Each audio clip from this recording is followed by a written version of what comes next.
Eto na nga, dahil natapos na ang parada, ang mga cosplayer ng Mind Connection, yan, ay kakain muna sa Jollibee.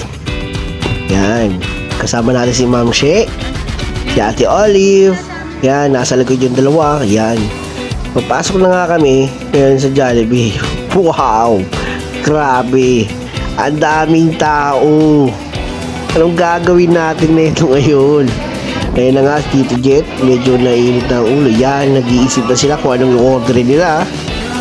Yan, Ate Iya, Gisip, Hope, si Ate Ashi, tsaka si Ate Olive, kasama ni Ninang Jeka. Ayan, nag-iisip kami kung paano ba discarding gagawin ang haba ng pila. Ano ko naman. Ito ang gagawin namin ngayon. Ang gagawin namin, magdal-drive-thru kami pero kakainin namin dine-in. Kasi ang daming tao sa Jollibee. Yan. Yun na nga nangyari. Wow, sobrang. Yan, umorder na si Ninang Jeka. Yan, sinasabi niya na kung anong kailangan namin bilhin pero di alam ng kahera. Yun na nga. Order kami drive-thru. Bilis. Pero binibigay na kagad kami, yan. Kakainin namin yan sa dine-in. Yan, mga connect namin dyan from mine. How are you? Yan ang nga, kinukuha ni Ninang Jeka ang mga pagkain.